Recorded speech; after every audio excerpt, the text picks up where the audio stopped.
भगवान शिव को संहारक और पालनहार के रूप में पूजा जाता है।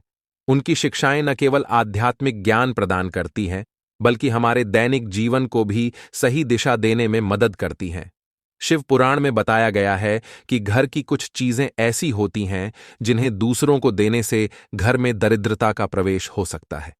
भगवान शिव ने इन 5 चीजों के महत्व को समझाते हुए कहा है कि इन्हें दूसरों को देना हमारे जीवन में नकारात्मक प्रभाव डाल सकता है। तो आइए जानते हैं वे 5 चीजें क्या हैं जिन्हें किसी भी हाल में घर से बाहर नहीं जाना चाहिए। यह कथा न केवल हमें सिखाती है, बल्कि यह भी दर्शाती है कि कैसे इन वस्तुओं को दूसरों को देने से घर से मां लक्ष्मी का वास समाप्त हो जाता है। तो आइए हम इस कथा को विस्तार से सुनते हैं, ताकि हम सभी इसे समझ सकें और अपने जीवन में इन सिक्खों का पालन कर सकें। जो भी इस कथा को पूरी श्रद्धा से सुनता है, मां लक्ष्मी उसकी झोली को खुशियों से भर देती है। प्राचीन समय की बात है, जब मध्य देश में एक अत्यंत समृद्ध और शोभायमान नगरी थी। इस नगरी में चारों ओर सुख समृद्ध का वास था और यहां के निवासी सुखी और समृद्ध जीवन व्यतीत कर रहे थे। इस नगरी में सुलोचना नाम की एक स्त्री निवास करती थी। सुलोचना अपने पति वाचस्पति और सास ससुर के साथ एक बड़े सुसज्जित घर में रहती थी। वाचस्पति एक वैश्य था जो अपनी मेहनत और ईमानदारी से अपने परिवार का पालन पोषण करता था। उसकी अनाज की दुकान नगरी में प्रसिद्ध थी, जहां लोग अपनी जरूरत की चीजें खरीदने के लिए आते थे। वाचस्पति की कड़ी मेहनत और ईमानदारी के कारण उसकी दुकान खूब चलती थी। सुलोचना एक पतिव्रता नारी थी जो अपने पति और परिवार के प्रति अत्यंत समर्पित थी। उसके हृदय में धर्म और सत्य के प्रति गहरी आस्था थी और वह अपने कर्तव्यों का पालन पूरी निष्ठा के साथ करती थी। सुलोचना का स्वभाव अत्यंत दयालु था और वह सदैव दूसरों की सहायता के लिए तत्पर रहती थी। उसका दिन सूर्योदय से पहले ही प्रारंभ हो जाता था। सुलोचना सुबह जल्दी उठकर सबसे पहले अपने घर के आंगन को स्वच्छ करती थी। वह रोज आंगन में रंग बिरंगी रंगोली बनाती थी, जिससे पूरा घर एक दिव्य आभा से भर जाता था। इसके बाद वह पूरे घर की सफाई करती और फिर स्नान करके भगवान की पूजा अर्चना में लीन हो जाती थी।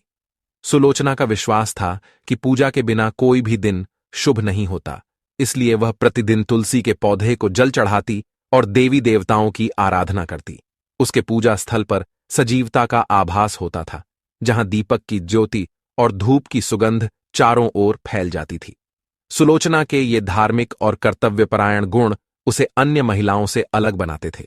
उसकी सास ससुर और पति वाचस्पति उससे अत्यधिक प्रसन्न रहते थे, क्योंकि सुलोचना न केवल गृह कार्य में निपुण थी, बल्कि वह सभी का ध्यान भी बड़े प्रेम और सम्मान के साथ रखती थी। सुलोचना के बारे में नगर के लोग कहते थे, यह स्त्री साक्षात मां लक्ष्मी का रूप है।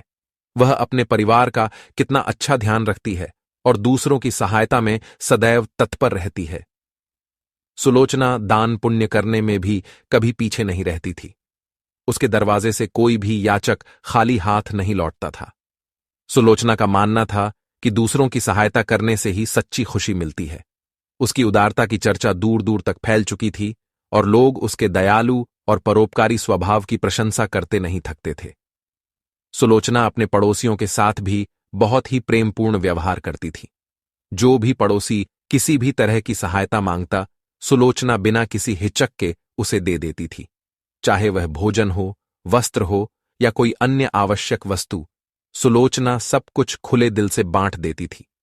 उसकी इस उदारता के कारण पड़ोसी भी उसका बहुत सम्मान करते थे और कहते थे, सुलोचना तो साक्षात देवी अन्नपूर्णा का अवतार है। सुलोचना का यह स्वभाव देखकर लोगों ने उसे बहुत सराहा, लेकिन उसने कभी इसका घमंड नहीं किया। वह सदैव विनम्रता और सम्मान के साथ सभी से बात करती थी। उसके भीतर कोई भी अहंकार का भाव नहीं था, बल्कि वह हर किसी को आदर और सम्मान देती थी। एक दिन सुलोचना का पति वाचस्पति, जो अनाज का व्यापारी था, थके हुए कदमों से घर लौटा। वाचस्पति ने देखा कि सुलोचना हमेशा की तरह मुस्कुराती हुई उसकी प्रतीक्षा कर रही थी। सुलोचना ने अपने पति को देखते ही कहा, हे नाथ, आप बहुत थके हुए लग रहे हैं। आज व्यापार में कुछ कठिनाई आई क्या? वाचस्पति ने एक थकी हुई मुस्कान के साथ उत्तर दिया। हाँ सुलोचना, आज का दिन कुछ कठिन रहा। व्यापार में उतनी सफलता नहीं मिली जितनी आशा थी, लेकिन तुम्हारा चेहरा देखकर सारी थकान दूर हो जाती है। सुलोचना ने प्यार से कहा, आप चिंता न करें, सब कुछ ठीक हो जाएगा। भगवान पर भरोसा रखें। चलिए, मैं आपके लिए भोजन लगाती हूँ। वाचस्पति ने अपने मन की चिंता को छुपाते हुए कहा, सुलोचना, तुम हमेशा मुझे सहारा देती हो। तुम्हारे बिना मैं कुछ भी नहीं हूं। तुम्हारी सेवा, तुम्हारा समर्पण ही मुझे हर दिन आगे बढ़ने की शक्ति देता है। सुलोचना ने अपने पति की बात सुनकर मुस्कुराते हुए कहा, हे नाथ, यह मेरा धर्म है। मैं आपसे बहुत प्रेम करती हूँ और आपकी सेवा करना ही मेरे जीवन का उद्देश्य है। आप ही मेरे लिए सब कुछ हैं। फिर एक दिन दोपहर के समय सुलोचना रसोई में काम कर रही थी। तभी उसकी पहली पड़ोसन वासंती, जो उसकी अच्छी मित्र भी थी, उसके घर आई। वासंती का चेहरा चिंतित और थका हुआ लग रहा था। सुलोचना ने तुरंत उसे अंदर बुलाया और कहा, आओ वासंती बहन, आज कैसी हो? तुम्हारे चेहरे पर चिंता की रेखाएं क्यों हैं? कुछ परेशानी है क्या? वासंती ने थोड़ा संकोच करते हुए कहा, सुलोचना बहन, आज मेरे घर पर अचानक बहुत सारे मेहमान आ गए हैं। मुझे जल्दी जल्दी रोटियां बनानी है, लेकिन मेरे पास चकला बेलन और तवा नहीं है। क्या तुम मुझे थोड़ी देर के लिए ये चीजें दे सकती हो? मैं काम खत्म होते ही लौटा दूंगी। सुलोचना ने उसकी चिंता भांपते हुए प्रेम से कहा, वासंती बहन, इसमें चिंता की क्या बात है? तुमने इतनी छोटी सी बात के लिए संकोच क्यों किया? यह लो, मैं अभी तुम्हारे लिए चकला बेलन और तवा लाती हूँ।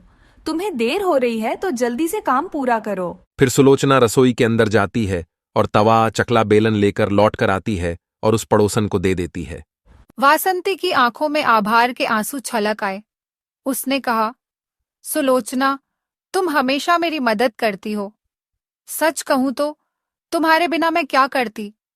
भगवान तुम्हें सदा खुश रखे। सुलोचना ने मुस्कुराते हुए कहा, अरे बहन, तुम और मैं तो एक ही जैसे हैं। जब मैं तुम्हारी जगह होती तो तुम भी मेरी मदद करती। अब तुम चिंता मत करो और जाकर जल्दी से अपना काम खत्म करो। वासंती ने सुलोचना को धन्यवाद दिया और चकला बेलन और तवा लेकर चली गई। कुछ समय बाद सुलोचना फिर से अपने काम में व्यस्त हो गई थी कि तभी उसकी दूसरी पड़ोसन कमला आई।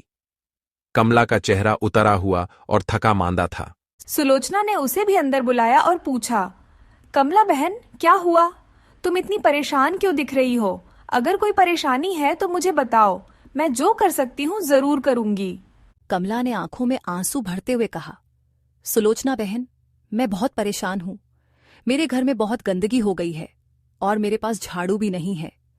मैंने अपनी पुरानी झाड़ू फेंक दी थी, सोचकर कि नई ले आऊंगी, पर अब कोई नई झाड़ू नहीं मिल रही है। घर गंदा हो रहा है और मुझे समझ में नहीं आ रहा कि क्या करूं।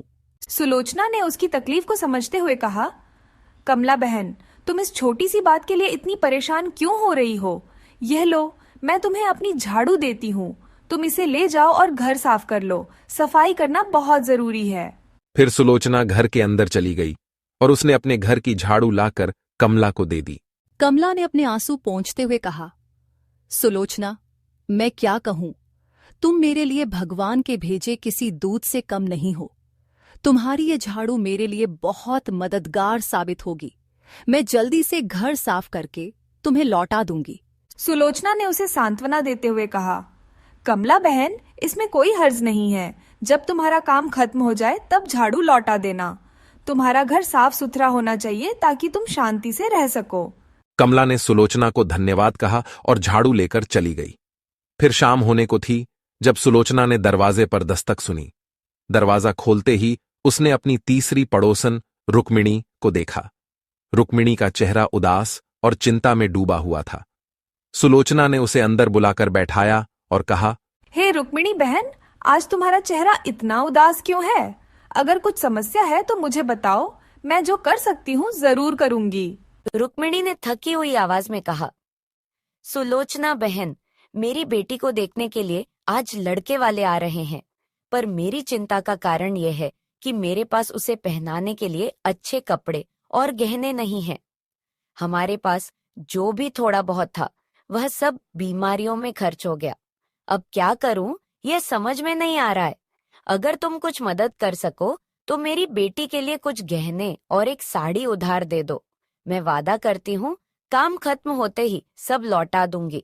सुलोचना ने रुक्मिणी की तकलीफ समझी और उसकी आंखों में आंसू देखे। उसने अपने मन में सोचा, कितनी मजबूर है यह, अपनी बेटी के लिए कुछ भी नहीं कर पा रही है।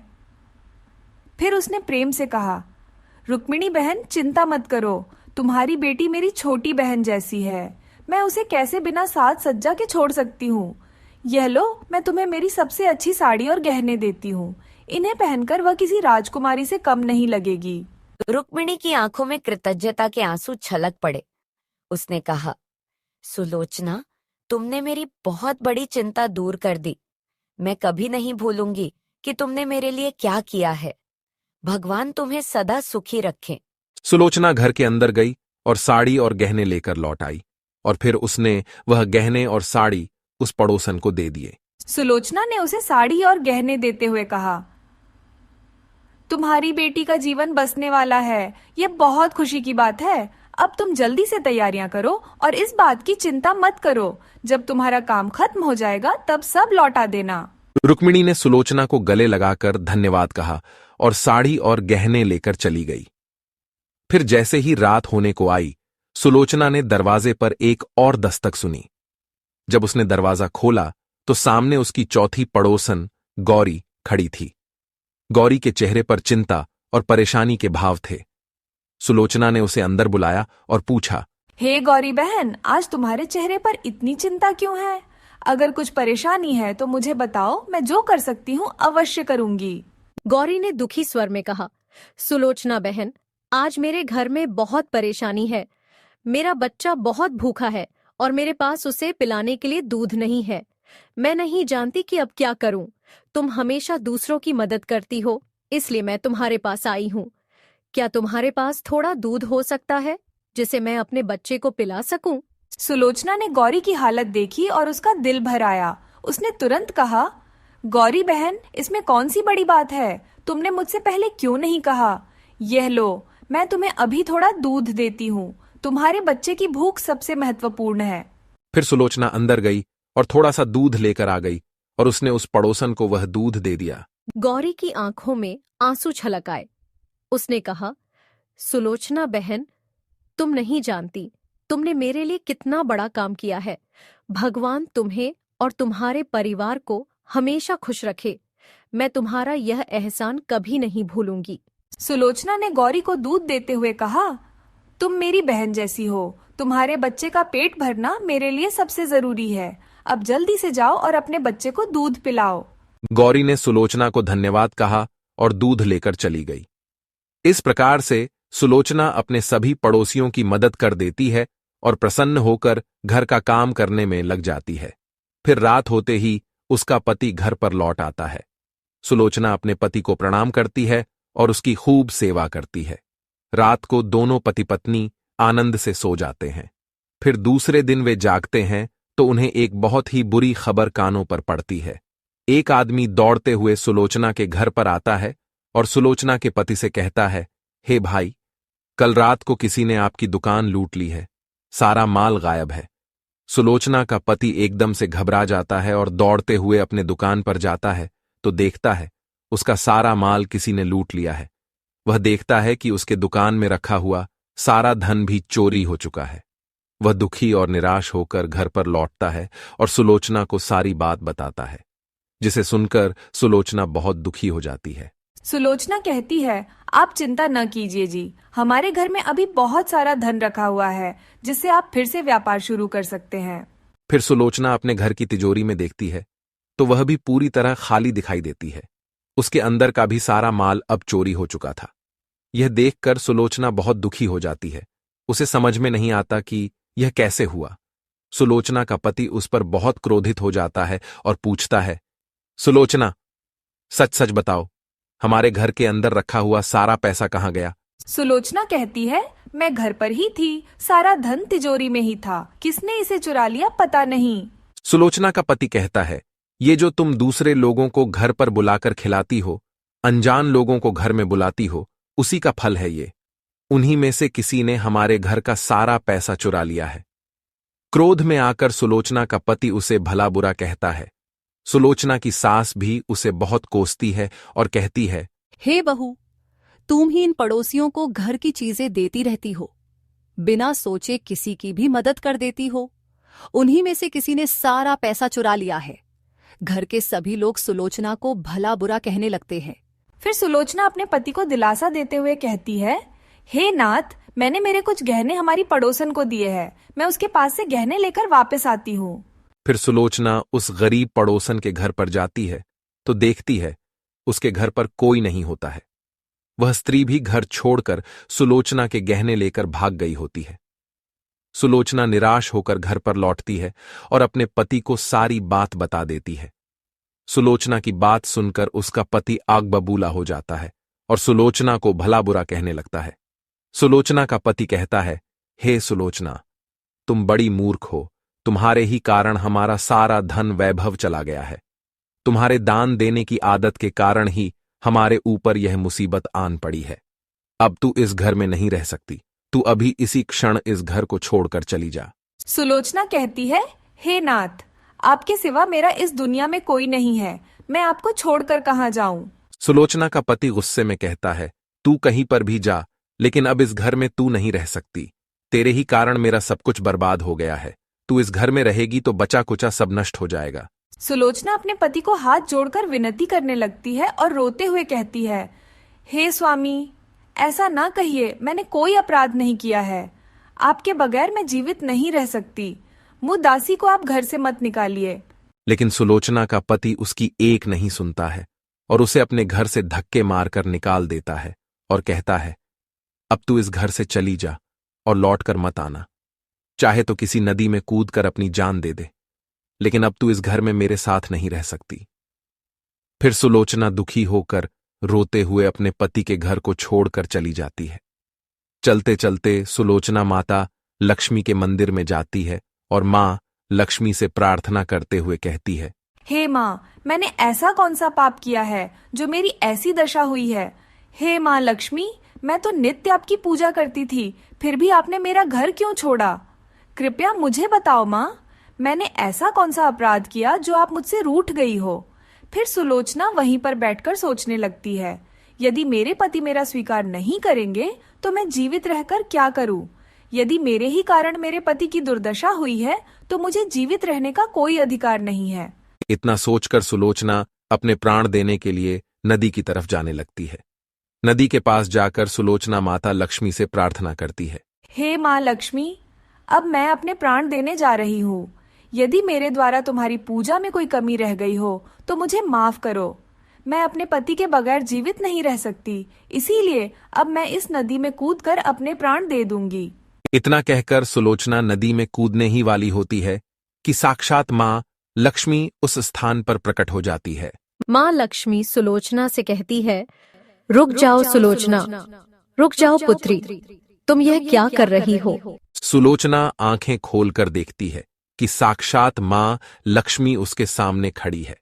मां लक्ष्मी के दर्शन करके सुलोचना बहुत प्रसन्न हो जाती है और मां को बारंबार नमस्कार करते हुए कहती है, हे माँ लक्ष्मी, मुझे क्षमा करो। मैं बहुत बड़ा पाप करने जा रही थी।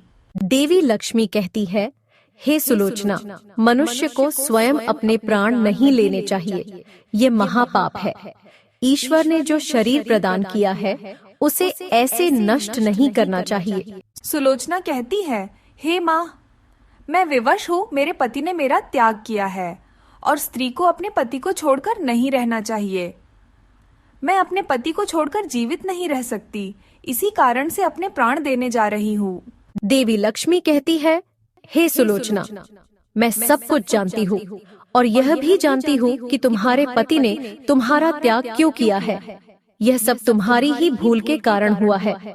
तुमने अनजाने में कुछ ऐसा चीजों का दान किया था जिस कारण से मुझे तुम्हारा घर छोड़कर जाना पड़ा। जो भी स्त्री अपने घर की इन चीजों को दूसरों को दे देती है, उनके घर में मेरा वास नहीं होता है। मैं उन वस्तुओं के साथ ही उनका घर छोड़कर चली जाती हूँ। तब सुलोचना कहती है, हे माँ, ऐसी वह कौन सी वस्तुएं हैं? कृपया आप मुझे बताइए। मैंने कौन सी वस्तुओं का दान किया? जिस कारण से आपने मेरे घर का त्याग किया है। देवी लक्ष्मी कहती है, हे पुत्री, अब तुम ध्यान से सुनो। मैं तुम्हें उन चीजों के बारे में बताती हूँ जो किसी भी स्त्री को दूसरों को नहीं देनी चाहिए। इन चीजों का दान करने पर मैं उस घर को छोड़कर चली जाती हूँ। हे सुलोचना, सबसे पहली वस्तु है चकला बेलन और तवा। किसी भी स्त्री को अपने घर का चकला बेलन और तवा कभी दूसरों को नहीं देना चाहिए। रसोई घर में इन वस्तुओं का महत्व सबसे अधिक होता है। इन वस्तुओं की पवित्रता सदैव ही बनी रहनी चाहिए। इन्हीं वस्तुओं से भगवान विष्णु को प्रसाद बनाया जाता है और तवे पर बनी पहली रोटी भी गाय को खिलाई जाती है। इसीलिए इन वस्तुओं को हमेशा स्वच्छ और शुद्ध रखना चाहिए। दूसरों को देने पर ये अपवित्र हो सकती है और फिर इनका उपयोग करना अशुभ फल प्रदान करता है। इसीलिए सुलोचना, तुमने अपने रसोई घर के चकला बेलन और तवा अपनी पड़ोसन को देकर पहली सबसे बड़ी भूल की है। आगे माँ लक्ष्मी कहती है, हे सुलोचना, अब तुम दूसरी वस्तु के विषय में सुनो। तुमने अपनी पड़ोसन को अपने घर में रखी हुई झाड़ू ही दे दी। जिस वस्तु में मेरा सदैव वास होता है, जो वस्तु मुझे सबसे अधिक प्रिय है, तुमने उसे ही दूसरे को दे दिया, तो फिर मैं तुम्हारे घर में कैसे ठहरती? हे सुलोचना, जो स्त्री अपने घर की झाड़ू दूसरों को दे देती है, मैं उसके घर को त्याग देती हूँ। झाड़ू से घर की स्वच्छता की जाती है और जहाँ पर स्वच्छता होती है उसी स्थान पर मेरा वास होता है। ध्यान में रखना सुलोचना, घर में झाड़ू को हमेशा छिपाकर रखना चाहिए। झाड़ू पर बाहरी व्यक्ति की दृष्टि भी नहीं पड़नी चाहिए। झाड़ू एक अत्यंत पवित्र वस्तु है। इसे पैर नहीं लगाना चाहिए और इससे कभी विष्ठा आदि प्रकार की गंदगी साफ नहीं करनी चाहिए। माँ लक्ष्मी कहती है, हे सुलोचना, अब तुम तीसरी वस्तु के विषय में सुनो, जो एक स्त्री को कभी दूसरों को नहीं देनी चाहिए। वह वस्तु है आभूषण। एक स्त्री को अपने आभूषण कभी अन्य महिला को नहीं देने चाहिए। मैं सदैव ही आभूषणों में वास करती हूँ। स्त्री के 16 श्रृंगार में गहनों का बहुत अधिक महत्व होता है। एक विवाहित स्त्री को अपने आभूषण कभी अन्य स्त्री को पहनने के लिए नहीं देने चाहिए। जो स्त्री अपने आभूषण अन्य स्त्रियों को देती है, उसके जीवन में दुर्भाग्य आता है। हे सुलोचना, अब मैं तुम्हें चौथी वस्तु के विषय में बताती हूँ। किसी भी मनुष्य को शाम हो जाने के बाद कभी सफेद रंग की वस्तुओं का दान नहीं करना चाहिए, किंतु तुमने शाम के समय दूध का दान किया था। शाम को दूध का दान करने से जीवन में दुर्भाग्य आता है। शाम को सफेद रंग की चीजें दान करने से मनुष्य के जीवन में अशुभ काल आता है। माँ लक्ष्मी कहती है, हे सुलोचना, अब मैंने तुम्हें उन सभी वस्तुओं के बारे में बता दिया है जिनका कभी दान नहीं करना चाहिए। ये वस्तुएं कभी दूसरों को उधार में अथवा उपयोग के लिए नहीं देनी चाहिए। सुलोचना कहती है, हे माँ लक्ष्मी, मुझसे बड़ी भूल हो गई। मैं इन बातों से अनजान थी। कृपया मुझे क्षमा करो और अब मुझे प्रायश्चित करने का उपाय बताओ।